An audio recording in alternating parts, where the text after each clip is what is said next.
Assalamualaikum warahmatullahi wabarakatuh.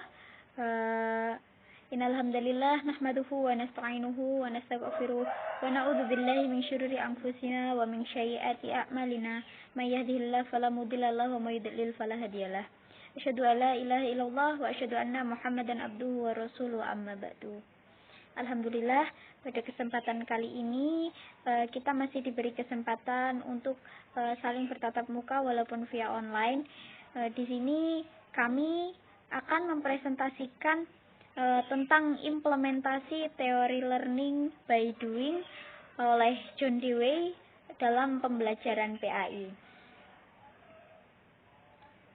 Ya, sebelumnya perkenalkan, di sini dari kelompok 2 yang beranggotakan saya sendiri, Alfia Nur Aini, yaitu nanti ada Andi Yusuf Bahtiar dan Anis Nurul Afifah. Pada kali ini kami akan membahas yang pertama tentang teori learning by doing oleh John Dewey, yang berupa pengertian learning by doing, lalu ada belajar menurut learning by doing.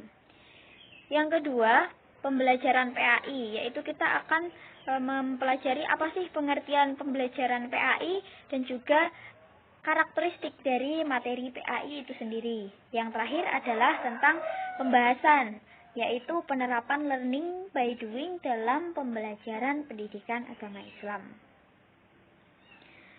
Baik, langsung saja teori learning by doing oleh John Dewey. Pengertian learning by doing ini merupakan teori belajar yang mana dalam proses pembelajarannya dilakukan secara langsung, yaitu belajar dengan mempraktekkan atau melakukannya secara langsung. Learning by doing ini memiliki arti, yaitu belajar dengan melakukan atau belajar secara langsung. Belajar dengan melakukan itu learning by doing yang memfokuskan pengajaran atau belajar kepada peserta didik sebagai pusat pembelajaran. Jadi di sini guru memberikan arahan kepada peserta didik, serta guru ini menyampaikan agar lebih mudah memahami materinya sehingga nanti siswa akan mempraktekannya secara langsung. Jadi teori ini mengedepankan siswa yang dituntut untuk aktif dalam proses pembelajaran, dan di sini guru hanya menjadi fasilitator atau sebagai penghubung siswa untuk menyampaikan materi kepada siswa secara tidak langsung, dan nanti mereka akan memahami dengan sendirinya. Learning by doing ini menggunakan indera penglihatan, pendengaran, pemahaman untuk peserta didik. Jadi guru nanti akan memperagakan materi yang nantinya akan disampaikan kepada pesertanya menggunakan panca indera, dan juga siswa akan mempraktikannya. Selanjutnya ada belajar menurut learning by doing. Peserta didik di sini diharapkan dapat aktif selama berlangsungnya pembelajaran, baik di dalam kelas maupun di luar kelas. Belajar hendaknya didasarkan pada motivasi dari dalam diri masing-masing peserta didik sehingga tidak ada keterpaksaan dalam melakukannya. Pengetahuan itu tidak bersifat tetap namun terus berkembang secara terus-menerus. Setiap waktu pengetahuan itu akan terus berubah dan berkembang sehingga nantinya akan selalu berkembang seiring berubahnya zaman. Lalu kegiatan pembelajaran juga harus disesuaikan dengan bakat dan minat peserta didik. Jadi harus menyesuaikan apa yang mereka inginkan. Jangan melulu terpacu pada itu, padahal anak itu tidak senang. Jadi mereka akan sulit menerima materinya. Lalu ada pendidikan itu harus meliputi kegiatan belajar yang mana di dalamnya itu terdapat saling menghormati dan memahami satu sama lainnya, belajar memahami terhadap siswa maupun guru. Lalu kegiatan belajar mengajar atau pembelajaran hendaknya juga disesuaikan dalam keadaan dunia nyata.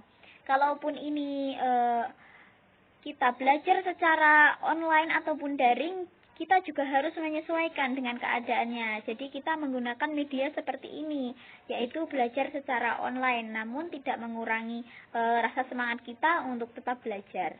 Begitu. Ya, mungkin itu saja yang dapat saya sampaikan. Untuk materi yang kedua nanti akan disampaikan oleh kawan saya Andi Yusuf Bahtiar. Terima kasih. Wassalamualaikum warahmatullahi wabarakatuh.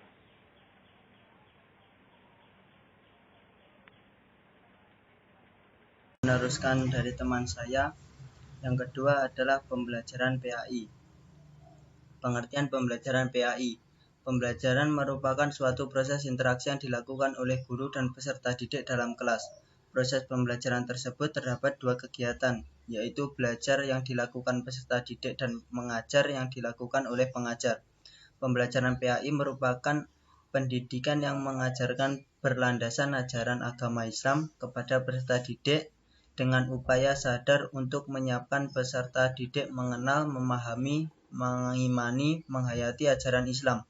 Pembelajaran PAI juga berfungsi untuk membimbing dan mengarahkan peserta didik agar memiliki kehidupan yang sesuai dengan Al-Quran dan Hadis. Tujuan materi PAI sendiri adalah sama dengan diciptakan umat manusia di dunia, yakni untuk berbakti kepada Allah. Yang kedua, karakteristik materi PAI.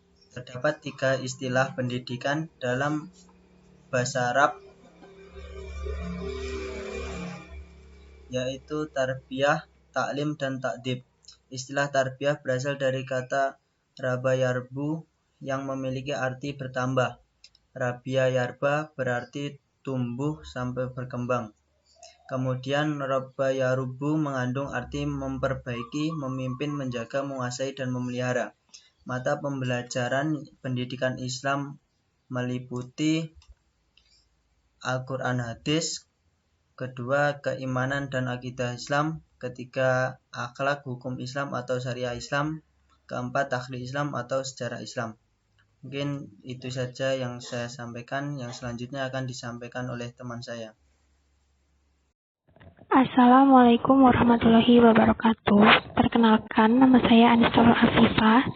Di sini saya akan melanjutkan penyampaian materi yang sebelumnya sudah disampaikan oleh teman saya. Pada bagian ketiga ini yaitu mengenai pembahasan, yang mana yang akan dibahas yaitu penerapan learning by doing dalam pembelajaran PAI. Penerapan learning by doing dalam pembelajaran PAI yang pertama yaitu implementasi belajar harus aktif dan berpusat pada siswa. Di sini siswa harus aktif, entah itu bersosialisasi dengan temannya, entah itu bertanya kepada guru atau lain sebagainya.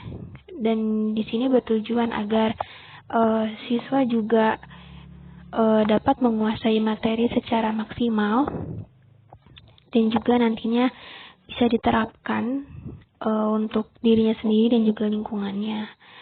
Nah, di sini contohnya yaitu yang pertama itu guru membentuk kelompok belajar, kemudian guru memberikan sebuah materi sejarah.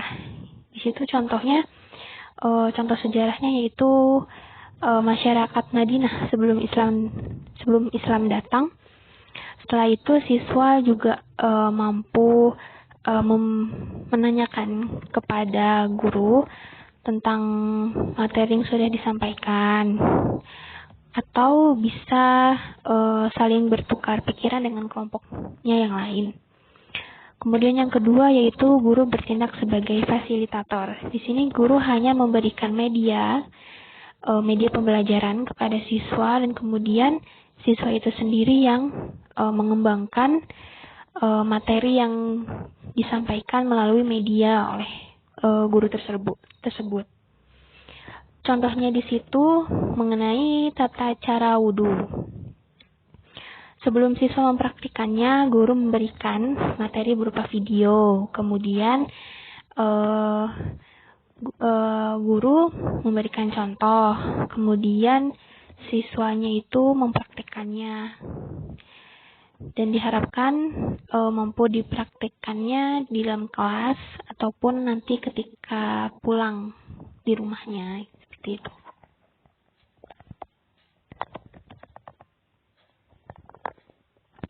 Kemudian yang ketiga yaitu kesadaran sosial menjadi suatu tujuan bagi seluruh pendidikan. Tujuan utama dari pendidikan agama Islam ini sendiri yaitu agar siswa memiliki sifat yang berakhlakul karimah, kemudian memiliki perilaku yang islami, dan tentunya takut akan murkanya Allah.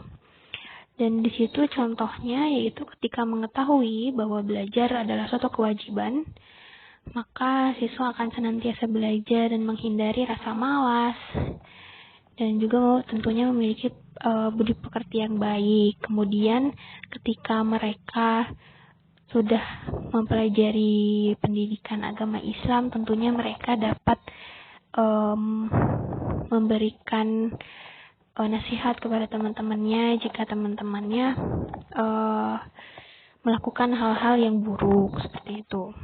Yang keempat, kurikulum haruslah saling berkaitan dengan yang lainnya. Ini maksudnya seperti pelajaran agama juga harus dikaitkan dengan pelajaran yang umum. Seperti itu, misalkan kalau di IPA itu mengenai peredaran bumi, dan di Al-Quran juga ada gitu mengenai peredaran bumi itu seperti apa. Dan di situ contohnya itu mengenai bersuci. Ketika di Al-Quran dijelaskan ketika kita hendak sholat haruslah berwudu, tetapi di dalam Al-Quran tidak dijelaskan secara rinci. Maka dalam hadislah tentang wudu itu atau bersuci dijelaskan secara rinci di dalam hadis, seperti itu.